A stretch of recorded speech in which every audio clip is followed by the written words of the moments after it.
दिव्या को देखने लड़के वाले आए हैं, लेकिन उनकी बातों से लग रहा है कि वो लंबी लंबी फेंक रहे हैं। हमारे यहाँ 5 कार हैं, 7 बाइक्स हैं, फिर भी हम बस से आए हैं। वो क्या है ना कि हमें दिखावे का बिल्कुल शौक नहीं है। बड़ा नेक ख्याल है बेटा। लेकिन खुद की गाड़ी में बैठना दिखावा थोड़ी ना होता है। अरे हम दिल्ली से आए हैं, वहाँ पोल्यूशन बहुत है ना, तो हम गाड़ी में नहीं निकलते हैं। हाँ, ये उससे भी बड़ा नेक ख्याल है बेटा। लेकिन अगर आपको पोल्यूशन की इतनी चिंता है तो घर में 5 कार और 7 बाइक क्यों रखी है? अरे इतने पैसे हैं, फुर्सत में क्या करेंगे, कुछ ना कुछ खरीद लेते हैं। अभी पिछले ही हफ्ते एक हेलीकॉप्टर खरीदने का सोच रहा था। तो क्यों नहीं खरीदा? अरे उसके पंखे हवा ज्यादा देते हैं, हमारी माँ को ठंड बहुत लगती है ना, अब बुजुर्गों का ध्यान रखना पड़ता है ना। अरे वाह वाह, ये तो बहुत बड़ा ऊंचा और नेक ख्याल है। हम कैसे मान ले कि ये लोग झूठ नहीं बोल रहे हैं? अरे हमारा परिवार झूठ नहीं बोलता।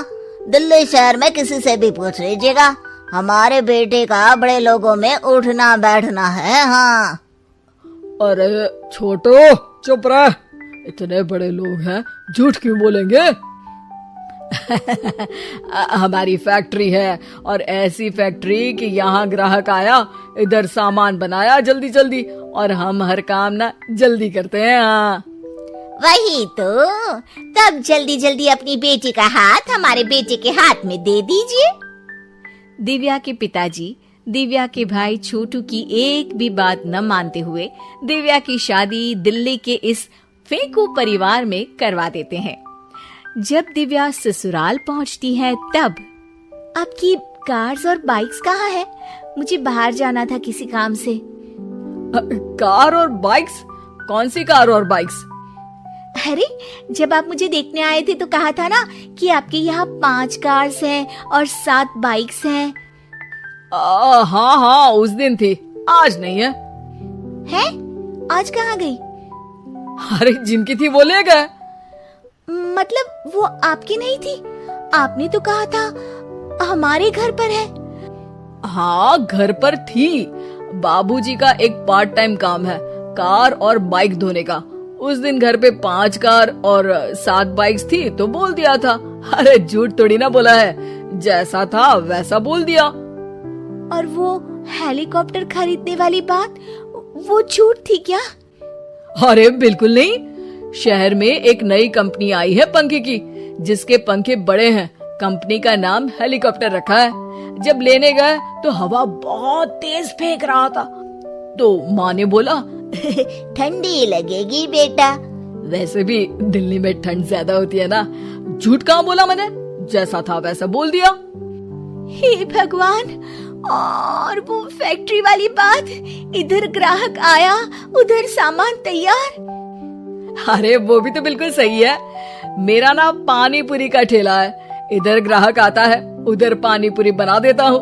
अरे झूठ कहाँ बोला, जैसा था वैसा बोल दिया। हे राम, मेरे तो कर्म फूट गए। आपने तो कहा था कि आप लोगों का बड़े लोगों में उठना बैठना है। अरे है तो, पहले मैं बहुत बड़े लोगों के यहाँ नौकर था। जब भी कोई गलती करता तो वो मुझसे उठक बैठक लगवा देते। हो गया ना बड़े लोगों में उठना बैठना।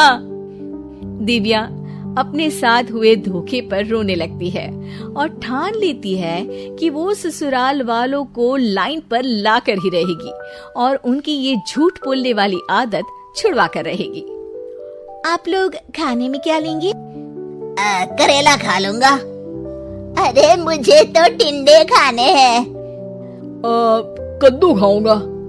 अच्छी बात है, खाने की टेबल पर मिलते हैं। शाम को जब सब खाने की टेबल पर मिलते हैं तो सब देखते हैं कि टेबल पर प्लेट्स में एक पूरा और कच्चा कद्दू रखा है, कच्चा करेला रखा है और कच्चे टिंडे भी रखे हैं।